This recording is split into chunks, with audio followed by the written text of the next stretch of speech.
وجعلنا لبشر من قبلك الخلد أفإن مت فهم الخالدون كل نفس ذائقة الموت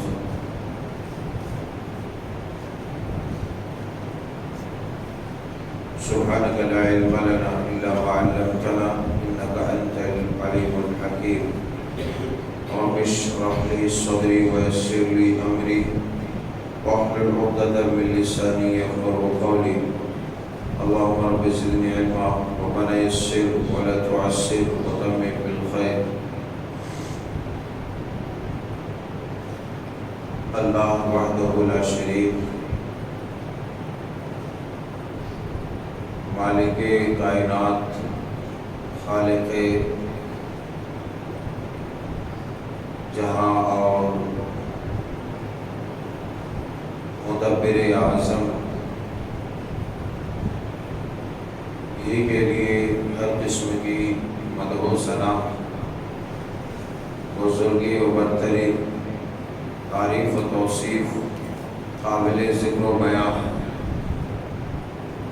اس لیے کہ موت و زندگی کے مابین ہر ضروریات اور ہر موافق اشیاء خورد و نوش ہمیں مہیا کرتا ہے اور ان تمام چیزوں کو ہمارے لیے کارآمد اور کارگر بناتا ہے. فَلِلَّهِ الْحَمْدُ وَلَهُ الشُّكْرُ سُبْحَانَ اللَّهِ وَبِحَمْدِهِ سُبْحَانَ اللَّهِ الْعَظِيمِ. احباب گرامی،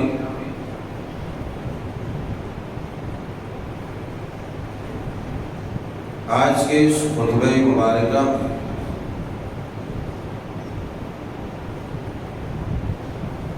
موت اور منمانی، موت اور ہماری منمانی کے تعلق سے چند باتیں آپ کے گوش گزار کرنے کی سعی بیان کر رہا. رب ذوالجلال والاکرام سے دعا ہے کہ پروردگار عالم عز و جل ہمیں تمام حقائق کو کما حق رکھنے، اسی طرح سے ہم سب کو سننے سمجھنے اور عبرت و نصیحت حاصل کرنے اور عمل کرنے کی توفیق عطا فرمائے.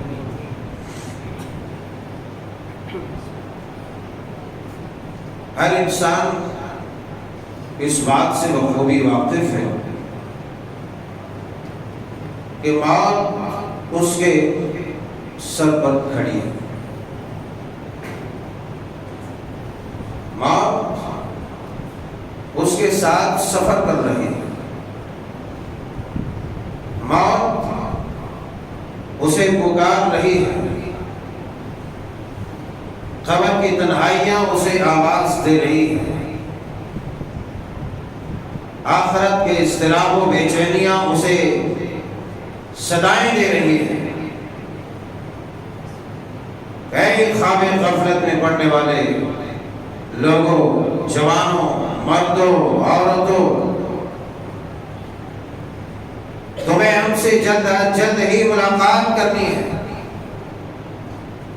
اگرم بلا کسی تاخیر بہت جلد ہم سے مقابلہ اور معانقہ ہونے والا ہے. اس لیے کہ انسان اول سے لے کر کے آج تک اس روئے زمین پر بڑے بڑے سورما، بڑے بڑے جانباز اور بڑے بڑے ظالم و جابر حکمراں بھی آئے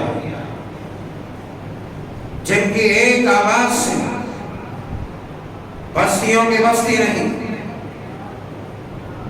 شہر کے شہر،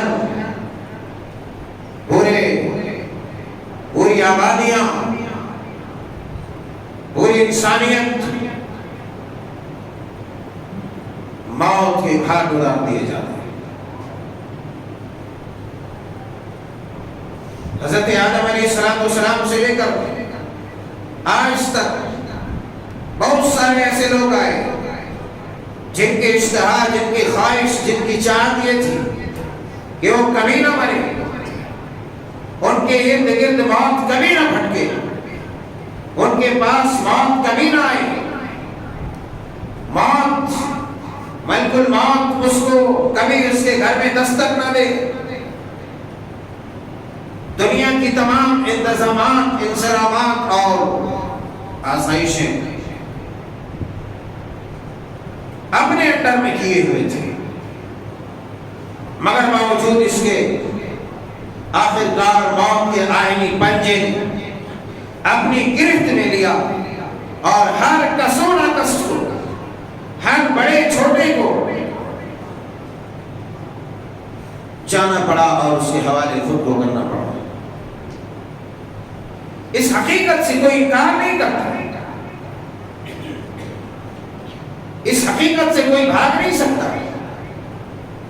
اس حقیقت سے کوئی بچ نہیں سکتا، مگر باوجود اس کے وہ کون سی شے ہے، وہ کون سی بات ہے، وہ کون سی چیز ہے جس نے ہمیں اس سے غافل کر دیا ہے؟ وہ کون سی چاہت ہے، وہ کون سی تڑپ اور تڑپ ہے کہ اتنی بڑی حقیقت سے، جس حقیقت کو انسان ٹھکرانے کے باوجود بھی جو اپنی بات پر یہ کہا کرتا تھا کہ ہمیں موت کچھ نہیں کر سکتی، موت ہمارا کچھ نہیں بگاڑ سکتی، مگر باوجود اس کے اسے موت کے گھاٹ اترنا پڑا اور اپنی جان گنوانی پڑی۔ وہ کون سی شے ہے جس نے ہمیں موت جیسی حقیقت سے بے رخی اختیار کرنے پر، اسے نہ پہچاننے پر، یا اسے نارمل ایک کوئی چیز سمجھ کر کے اس سے غافل ہو جانے پر مجبور کر دیا ہے؟ جبکہ خود اگر دنیا میں کسی کو بقا ہوتی، دنیا میں کوئی بچتا اور بچائے جانے کے قابل تھا، تو دنیا کی وہ ایک ہستی تھی جن کو کبھی موت نہیں آنا تھی۔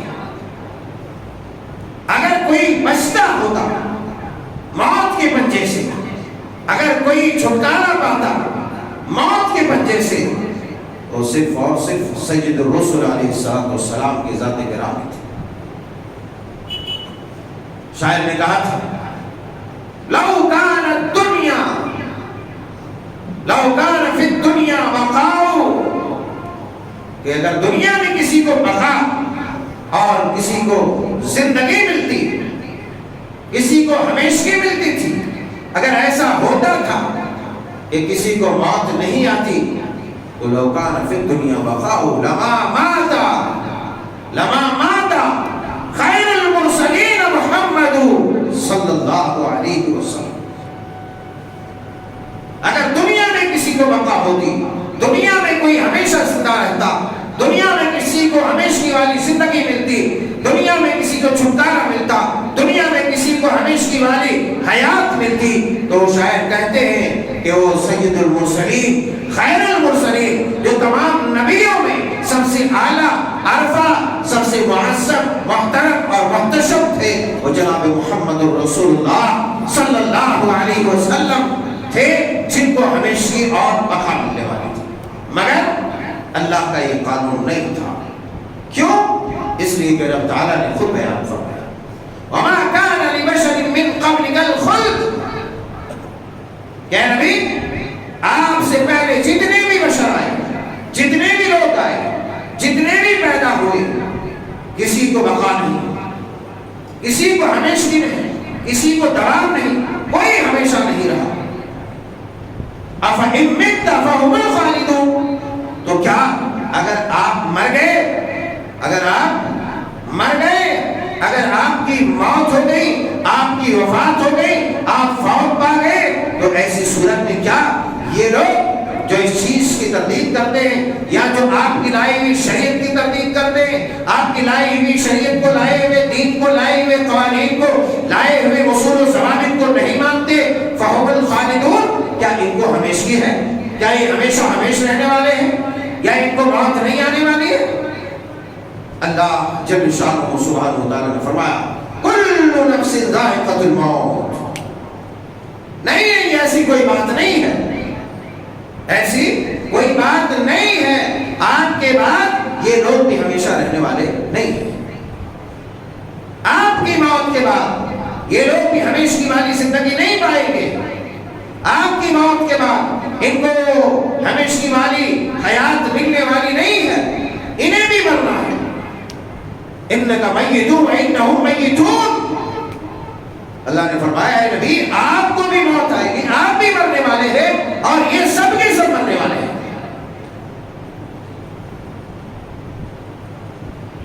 جب نبی علیہ السلام کو اس دنیا میں ہمیشہ والی زندگی نہیں مل سکتی یا آپ موت کے پنجے سے نہیں بچ سکتے تو ہم اور آپ کون ہیں؟ ہم اور آپ کس کھیت کے مولی ہیں؟ یا ہم اور آپ کون سی دنیا کی نئی مخلوق ہیں کہ جو موت سے اس قدر بے پرواہ، موت سے اس قدر غافل ہے؟ نبی محترم کی ذات گرامی ہے، آپ کی وفات ہوتی ہے، مدینے کے گلیوں میں کوہرام مچتا ہے، عمر فاروق جیسے جلیل القدر صحابی رسول نڈھال ہو جاتے ہیں، دیوانہ وار ننگی تلوار لے کے گھومتے ہیں اور یہ پکار اٹھتے ہیں کہ کون ہے وہ جو میرے نبی کو مردہ کہتا ہے، میں ان کا سر تن سے جدا کر دوں گا۔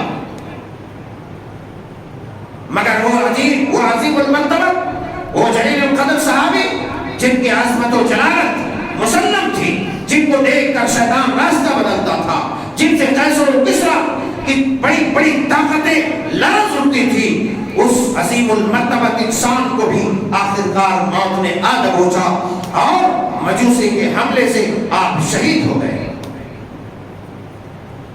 صدیق کائنات، نبی مکرم کے بعد دنیا کائنات میں اس امت کے سب سے عظیم ترین انسان، مگر آپ کو بھی موت نے آپ کے ساتھ وفا نہیں کیا۔ عثمان و علی، خالد و زرار، جن کی تیز تلوار کی دھاک سے خالد و زرار کا نام سنتے ہی بڑے بڑے سورماؤں کا دل ٹہل جاتا تھا اور یہ سمجھتا تھا کہ موت کا فرشتہ آن پڑا ہے، مگر موت نے ان کے ساتھ بھی وفا نہیں کیا، موت نے ان کے ساتھ بھی وفا نہیں کیا۔ بڑے بڑے جرنیل آئے، یہاں تک کہ قارون، فرعون، حامان، شداد، جو بڑی بڑی طاقتوں کے ساتھ رونما ہوئے، جنہوں نے خدائی دعوے تک کیا، جنہوں نے انا ربکم الاعلی کا دعویٰ کیا کہ میں ہی سب سے بڑا خدا، میں ہی سب سے بڑا رب، میں ہی سب سے بڑا الہ، میں ہی سب سے بڑا معبود، میں ہی سب سے بڑا پروردگار ہوں، مگر موت ایک ایسی حقیقت ہے کہ آج بھی دنیا کے سامنے ان معبودان باطلہ کی بعض لاشیں موجود ہیں جو دنیا کو خاموش پیغام دیتی ہے، اے دنیا والوں، اے کبر و نخوت میں مبتلا لوگوں، اے تکبر و گھمنڈ میں چور لوگوں، اے دنیا کے رنگ رلیوں اور رانائیوں میں مست و مگن لوگوں، اے اپنی جوانیوں کے طاقت میں مخمور انسانوں، اے جوانیوں کے رنگینیوں میں رنگے ہوئے لوگوں، سنو، فرعون کی لاش تمہیں یہ پیغام دیتی ہے کہ فرعون جیسی عظیم طاقتور، عظیم سلطنت کے مالک رب تعالیٰ نے اسے بھی غرق کر دیا اور موت کے آہنی پنجے نے اس کے ساتھ وفا نہیں کیا بلکہ اس کے بھی جسم کے پتھرچے اڑا دیے اور اس کے جسم سے روح کو نکال دیا۔ آج اس کی وہ خاموش لاش ہمیں پیغام دیتی ہے اور یہ پکار کر کہتی ہے کہ اے لوگوں، آخر تم کس خواب خرمن میں مبتلا ہو؟ کہاں تم کھوئے کھوئے سے رہتے ہو؟ تم نے اپنی زندگی کو بھلا دیا، اس کا مقصد کیا تھا؟ جبکہ کسی کو بقا نہیں۔ آج امت کا بیشتر انسان موت کو تو مانتا ہے مگر موت کا انکار اس لحاظ سے کرتا ہے کہ ابھی ہمیں موت نہیں آئے گی، ابھی ہمیں موت نہیں آئے گی۔ اسی لیے اللہ تعالیٰ نے فرمایا یہ ڈیڑھ دماغ مت لگاؤ. وانفقوا مما رزقناکم من قبل ان یأتی احدکم الموت. کہ اللہ تبارک و تعالیٰ کے حضور، اللہ تبارک و تعالیٰ کے راہ میں خرچ کر لو، اللہ کو منا لو، اس کی اطاعت و پیروی کرو، اس کے حکم کی فرما برداری کرو، اس سے پہلے کہ موت تمہارے پاس آ جائے. جو بھی تمہیں روزی دی ہے، جو بھی طاقت دی ہے، جو بھی وسعت دی ہے، اس کے مطابق خرچ کرو. کیوں؟ فَإِذَا جَاءَ أَجَلُهُمْ لَا يَسْتَأْخِرُونَ سَاعَةً وَلَا يَسْتَقْدِمُونَ وَلَن يُؤَخِّرَ اللَّهُ نَفْسًا إِذَا جَاءَ أَجَلُهَا وَاللَّهُ خَبِيرٌ بِمَا تَعْمَلُونَ. کہ جب وہ وقت مقررہ آ جائے گا، دنیا پھٹی کی پھٹی نگاہوں سے دیکھتی رہ جائے گی، پھٹی کی پھٹی نگاہوں سے. آج ہر روز کہیں نہ کہیں سے آپ کے جاننے والے، ہمارے جاننے والے کی موت کی خبریں آ رہی ہیں. کہیں نہ کہیں ہر دن ایک نہ ایک موت کی خبریں آپ کے جاننے والے، ہمارے جاننے والے لے کے آ رہے ہیں. مگر ہم ہیں کہ موت سے غافل انسان. ہم اس اکڑ میں ہیں، ہم اس کبر میں ہیں کہ ہمارے پاس ابھی موت آ کر دستک نہیں دے گی. دیکھو ابھی عالم اسلام کا عظیم مفکر، عظیم محدث، عظیم محدث، عظیم محقق، عظیم اسکالر شیخ عزیر شمس رحمہ اللہ،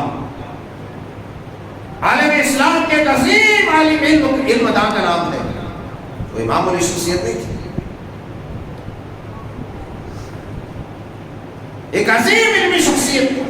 اپنوں نے نہیں، غیروں نے مانا، مگر موت نے وفا کیا نہیں کیا. موت نے وفا نہیں کیا. کاظر اب وقت رخصت آن پڑا ہے، لہذا چلو بوریا بستر اٹھاؤ، چل پڑو. مکہ المکرمہ میں ان کی وفات ہوئی ابھی چند ایام پہلے.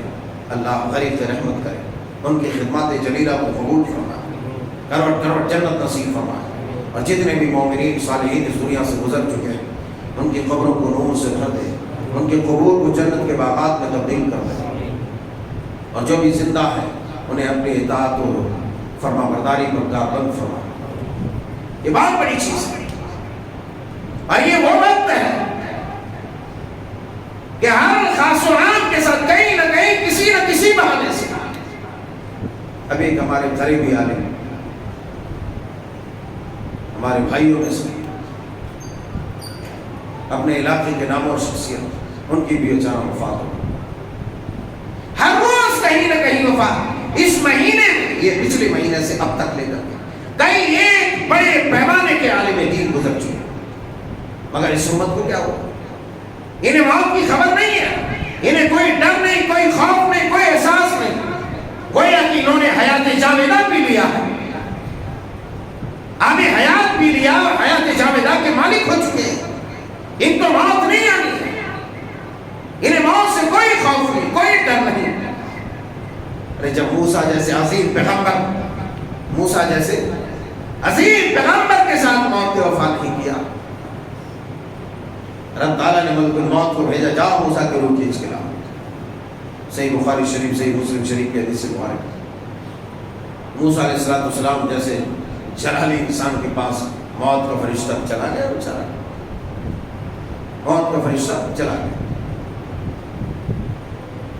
چلا گیا، کدھر جا رہے ہو؟ کہا کدھر ہی آیا ہوں، آپ کی روح لینے کے لیے.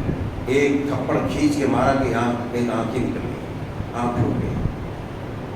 لوگ اس حدیث کو بعض لوگ افسانہ کہتے ہیں، اور امام بخاری کی اس روایت پر تنقید کرتے ہیں کہ یہ روایت صحیح نہیں ہے، ہماری عقل کے خلاف ہے. دراصل تمہاری عقل میں وہ سمجھ اللہ تعالیٰ نے نہیں دی ہے کہ رسول اللہ کی باتوں کو پوری طرح سے تم سمجھ سکے. ایک چانا ایک مار مارا، ارے وہی موسیٰ علیہ السلام، وہی موسیٰ جس نے ایک انسان کو سر بازار میں مارا، ایک ہی گھوسا، مر گیا. فَوَقَذَ مُوسَىٰ فَقَضَىٰ، موسیٰ نے ایک گھوسا مارا، مر گیا. ایک گھوسا میں روح پرواز کرتے رہنے والی عظیم شخصیت کے پاس ملک الموت آتا ہے اور آگے دستک دیتا ہے کہ اے موسیٰ اب تمہارا وقت رخصت آن پڑا ہے، لہذا تیار ہو جاؤ۔ موسیٰ غضبناک ہوئے، ایک دے مارا اس کی آنکھیں نکل گئی۔ پھر رب تعالیٰ کے بارگاہ میں حاضر ہوا، یا رب العالمین اس کے پاس بھیجا، اس نے تو میری ایسی تیسی کر دی۔ پھر بخاری کی روایت میں ہے کہ ان کی آنکھ جو اللہ تعالیٰ نے درست کی اور کہا کہ جاؤ ایک بیل کے اوپر اپنا ہاتھ رکھو اور موسیٰ سے کہو اے موسیٰ اس بیل پر ہاتھ رکھو اس کے پیٹھ پہ، اب تمہارے ہاتھ میں جتنے بال آئے اتنے ہر ایک بال کے ساتھ 1 سال تمہاری عمر لکھ دی جائے گی۔ موسیٰ نے کہا پروردگار پھر اس کے بعد؟ کہ ہاں پھر اس کے بعد آنا ہے بس اب اسی وقت مجھے مرنا ہے، اب انتظار نہیں کرنا ہے۔ پھر جب آخر کار موت ہی موت ہے تو پھر اب ہمیں مر ہی جانا ہے۔ پھر جو ہے اسی وقت موسیٰ علیہ السلام رخصت ہو گئے۔ غرض یہ کہ دنیا میں کوئی ایسی ہستی نہیں آئی جن کو بقا ہے، بڑے سے بڑے مالدار جاؤ حشمت والے، قارون ہے، فرعون ہے، حامان ہے، شداد ہے، سب کو جانا پڑا، سب کو۔ ایسے ایسے لوگ جنہوں نے دنیا میں جنتیں تعمیر کی، ایسے ایسے سلاطین جنہوں نے اپنے حرم کو جنت نما بنا کے رکھا تھا، ہر طرح کی آسائشوں کا انتظام تھا، ہر طرح کی پرتعیش زندگی گزارنے کی سہولیات دستیاب تھی، مگر کسی کے ساتھ موت نے وفا نہیں کیا۔ ارے وہ عظیم فاتح، دنیا کا سفاک انسان چنگیز خان جیسے خوفناک انسان کو جب اس کے ساتھ موت نے وفا نہیں کیا، امیر تیمور لنگ جنہوں نے انسانی کھوپڑیوں کا مینار تعمیر کیا، اللہ اس عظیم فاتح کے ساتھ بھی موت نے وفا نہیں کیا، تو تم اور ہم کون کھیت کے مولی ہو کہ ہمیں موت چھوڑ دے یا ہمیں موت نہ آئے؟ ہم نے کون سی آب حیات پی لیا ہے کہ ہمیں موت نہیں آئے؟ غرض کہنے کا مقصد اور مطلب یہ ہے کہ موت ہمیں للکار رہی ہے، آواز دے رہی ہے، اور اس سچائی سے کسی کو مفر نہیں۔ وَإِنَّ الْمَوْتَ الَّذِي تَفِرُّونَ مِنْهُ فَإِنَّهُ مُلَاقِيكُمْ ثُمَّ تُرَدُّونَ إِلَىٰ عَالِمِ الْغَيْبِ وَالشَّهَادَةِ فَيُنَبِّئُكُم بِمَا كُنتُمْ تَعْمَلُونَ۔ اے نبی آپ کہہ دیجئے إِنَّ الْمَوْتَ الَّذِي تَفِرُّونَ مِنْهُ، کہ جس موت سے تم بھاگتے ہو، راہ فرار اختیار کرتے ہو، فَإِنَّهُ مُلَاقِيكُمْ، تم سے وہ ملاقات کر کے رہے گا، تم سے وہ ملاقات کر کے رہے گا، تمہیں وہ پکڑ کر کے رہے گا، تمہیں اپنے آئینی پنجے میں تمہیں دبوچ کر کے رہے گا، اور تمہیں لے کر کے رہے گا، چھین کر کے رہے گا۔ اینما تکونوا یدرککم الموت ولو کنتم فی بروج مشیدہ، تم کسی بھی بڑے سے بڑے مضبوط قلعے میں جا چھوڑو، دنیا کے کسی بھی کونے میں، جس مقام پر بھی تم رہو گے وہاں جا کر کے موت تمہاری گرفتاری کر ہی رہی ہے۔ انسان اپنے آخری لمحے میں، اپنے آخری ایام میں رہتا ہے، اس کے اعزاء، قارب، رشتہ دار ہر طرح کی کوششیں کرتا ہے، ہر طرح کی کوششیں، یہاں لے جاؤ، وہاں لے جاؤ، وہاں لے جاؤ، وہاں لے جاؤ، لیکن اس وقت اللہ نے فرمایا کَلَّا إِذَا بَلَغَتِ التَّرَاقِي، جب روح یہاں آگے اٹک جاتے ہیں، کَلَّا إِذَا بَلَغَتِ التَّرَاقِي وَقِيلَ مَنْ رَاقٍ، انسان کہتے ہیں، رشتہ دار کہتے ہیں لے آؤ علاج کرنے والے، معالج کو لے آؤ، فلانے کے لے آؤ، جھاڑ پھونک کرنے والے کو لے آؤ، راقی کو لے آؤ، نہیں، اس کو معلوم ہو چکا ہوتا ہے اب یہ وقت رخصت ہے، اب نہ پھونک سے کوئی کام بننے والا ہے، نہ انجیکشن سے، نہ دوائی سے، نہ علاج سے، کسی چیز سے نہیں۔ وَالْتَفَّتِ السَّاقُ بِالسَّاقِ، جب پنڈلیوں کو پنڈلیوں سے ملا دیا جاتا ہے، انسان کو بھیجا جاتا ہے، انسان کے پر خرچے اڑا دیے جاتے ہیں، تب انسان کو ہوش آتا ہے یہ تو بڑا خطرناک وقت ہے۔ تب کیا کہتا ہے؟ جب اللہ تبارک و تعالیٰ سے عاجزی کرتا ہے، انکساری کرتا ہے کہ پروردگار اب تھوڑی سی مہلت دے دے، اب تھوڑی سی مہلت دے دے۔ اللہ کیا کہتا ہے؟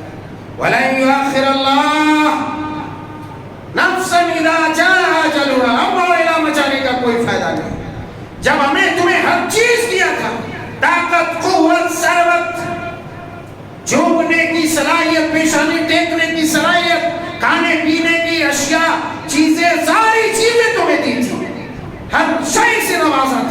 ہر سہولیات تمہیں دیا تھا، مگر اس وقت تم نے کان نہیں دھرا، اس وقت تم نے کچھ نہیں کیا۔ اللہ ہرگز نہیں، ہرگز نہیں، ہرگز نہیں۔ اب یہاں سے واپسی کا کوئی راستہ نہیں، اب کوئی موقع نہیں ہے، واپسی کا کوئی راستہ نہیں، سارا راستہ مسدود ہو چکا ہے، سارے راستے بند ہو چکے ہیں۔ اللہ اکبر۔ انسان بے بس بے کس ہوگا، انسان کچھ بھی نہیں کر سکتا، بے بسی کے عالم میں وہ صرف اور صرف اسے بھگتے گا جو اس نے اب کیا تھا۔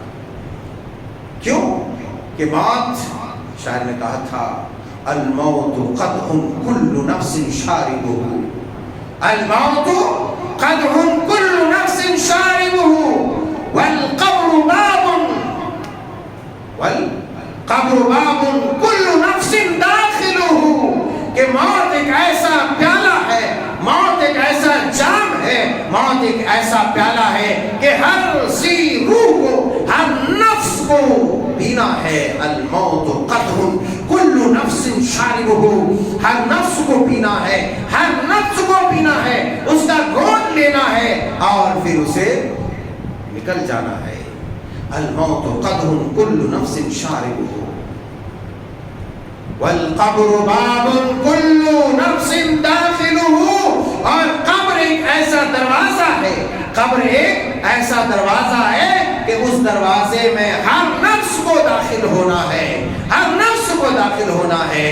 تعجب کی بات تو یہ ہے کہ ہم میں سے ہر کس و ناکس کا یہ پالا پڑتا ہے کہ کسی آہستہ اقارب کا، رشتہ دار کا، دوست کا، یار کا، آس کا، پڑوسی کا، اس کا اس کا، ہر ایک دن بعد، 2 دن بعد، چند دن بعد ہم کندھا دیتے ہیں، کفناتے ہیں، قبر کھودتے ہیں، اس میں اتارتے ہیں، مگر ہمارے دماغ کی رگیں ہلتی نہیں ہے، دماغ کی بتیاں چلتی نہیں ہے، کیونکہ ہم بے حس ہو چکے ہیں، کیونکہ ہم بے دین ہو چکے ہیں، کیونکہ ایمان ہمارے اندر اس طرح نہیں رہا جس طریقے سے رہنا چاہیے۔ موت کی یاد میں تو انسان کے اندر لرزہ طاری ہو جانا چاہیے تھا کہ پتہ نہیں اب اس کے بعد کیا ہونے والا ہے۔ اللہ اکبر کبیرہ۔ آپ نے سنا ہے وَإِن مِّنكُمْ إِلَّا وَارِدُهَا كَانَ عَلَىٰ رَبِّكَ حَتْمًا مَّقْضِيًّا۔ یہ آیت کریمہ سورہ مریم کے حضرت عبداللہ ابن رواحہ جنگ کے لیے کمانڈر ان چیف سپہ سالار بن کر کے روانہ ہو رہے ہیں۔ لوگوں نے دیکھا عبداللہ بن رواحہ رو رہا ہے، عبداللہ بن رواحہ جیسے جانباز سپہ سالار سسکیاں لے رہا ہے، رو رہا ہے۔ لوگ کہتے ہیں عبداللہ بن رواحہ کو کیا ہو گیا، یہ موت سے خائف ہو گیا، اس لیے کہ نبی نے یہ بشارت دے دی ہے کہ اگر فلاں شہید ہو جائے، فلانا وہ علم بلند کرے گا، اگر یہ شہید ہو جائے یہ جھنڈے کو اٹھائے گا، اس کے بعد یہ کپتان بنے گا، اس کے بعد یہ سپہ سالار بنے گا۔ انہی خوشخبری پانے والوں میں سیدنا حضرت عبداللہ بن رواحہ تھا۔ جگہ موتا کی طرف روانہ ہونے والا وہ لشکر عبداللہ بن رواحہ بھی ان میں سے ایک کمانڈر ان چیف تھا۔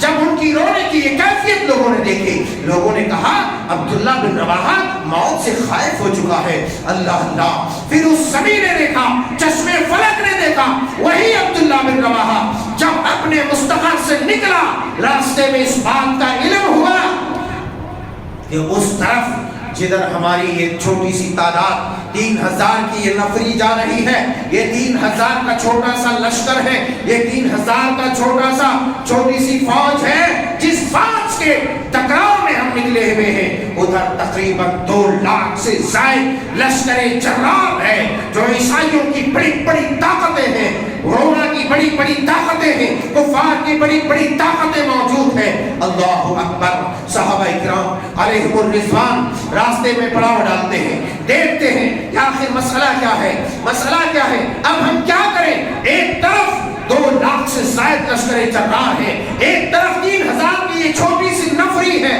جو اپنے ساز و سامان کے اعتبار سے بہت مستحکم نہیں، اللہ اللہ، ہتھیار کے اعتبار سے بہت مضبوط نہیں، اور ہر اعتبار سے اس قدر مضبوط نہیں، مگر 3000 کے لشکر جب پسو پیش میں دیکھا، اللہ اللہ، پھر اس صحرا نے دیکھا، اس وادی نے دیکھا، وہی عبداللہ بن رواحہ جو مدینے سے رخصتی کے وقت رو رہے تھے۔ لوگوں نے کہا تھا عبداللہ بن رواحہ رو رہا ہے، مگر عبداللہ بن رواحہ کا جواب یہ تھا کہ لوگوں میں اس لیے نہیں رو رہا کہ مجھے بشارت دے دی گئی ہے، میں اس لیے نہیں رو رہا کہ شہادت کی بو آ رہی ہے، میں اس لیے نہیں رو رہا کہ میں آپ ہو سکتا ہے اس جنگ کے بعد واپس نہ ہو سکوں گا، مدینے کو نہیں دیکھ سکوں گا۔ اللہ اللہ کہا میں اس لیے رو رہا ہوں کہ وَإِن مِّنكُمْ إِلَّا وَارِدُهَا كَانَ عَلَىٰ رَبِّكَ حَتْمًا مَّقْضِيًّا، کہ تم میں سے ہر آدمی وادی جہنم سے گزرے گا، تم میں سے ہر آدمی جہنم سے اس کا گزر ہوگا۔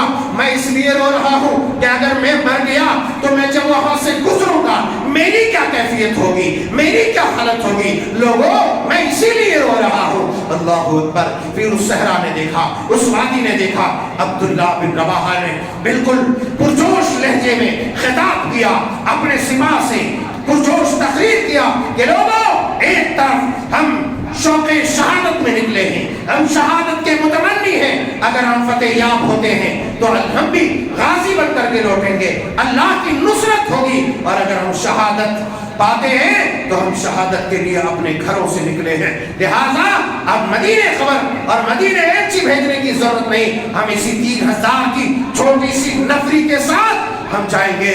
اور پھر اس موتا کے میدان نے دیکھا کہ وہ عبداللہ بن رواحہ، اسامہ بن زید، اللہ یہ تمام یہ عبداللہ، اب حضرت جعفر بن ابی طالب، اور یہ تینوں کے تینوں جرنیل، تینوں کے تینوں سپہ سالار شہید ہو گئے۔ اللہ اکبر کبیرہ۔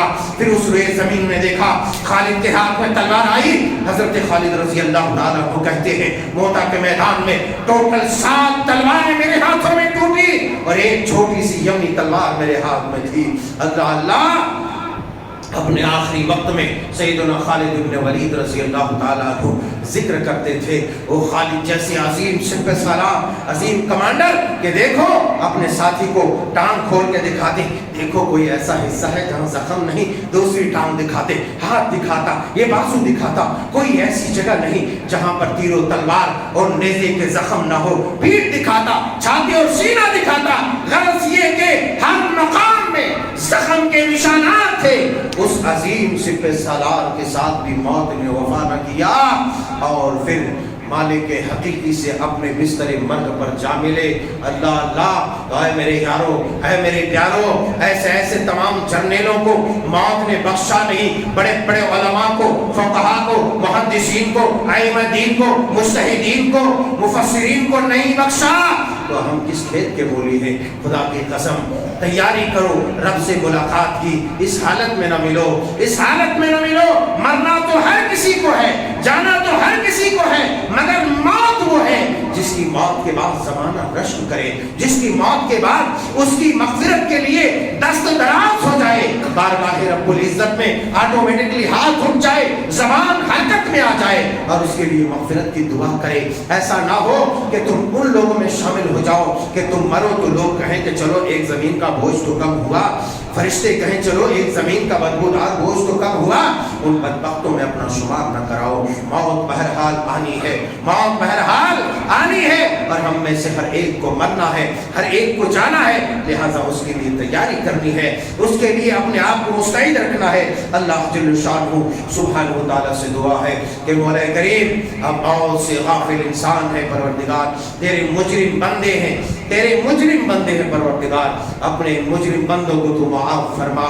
پروردگار عالم ہمیں اپنے عذاب، اپنے عتاب اور اپنے غضب سے محفوظ فرما، اپنا اطاعت گزار بندہ بنا، اے اللہ صالحین میں ہمارا شمار فرما۔